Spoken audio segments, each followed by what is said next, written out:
Այս մեկ շաբաթվա ընթացքում գրեթե ամեն օր առիթ եմ ունեցել խանութ մտնելու սիրելիներ։ Այն խելահեղ առևտուրը, որ տեսնում եք, թե մարդիկ ինչ են անում, որ զատիկ նշեն, բայց այդ նույն մարդկանց մեկ վայրկյան աղոթելուց չտեսա, ես սարսափ ապրեցի։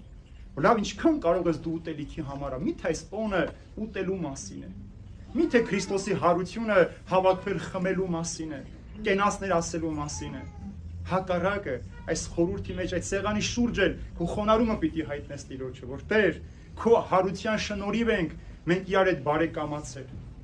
Քո հարության շնորհիվ է մեր ընտանիքի մեջ խաղաղություն է հաստատվել։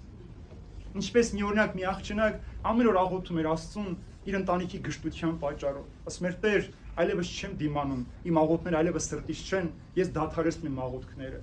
Բայց երբ որ ամիսներ հետո հայրը սկսեց եկեղեցի գնար, մայրը իր կամակորությունը զիջեց, տան մեջ բարեկամություն ու սերը հաստատվեց, աղջիկն ասաց Տեր,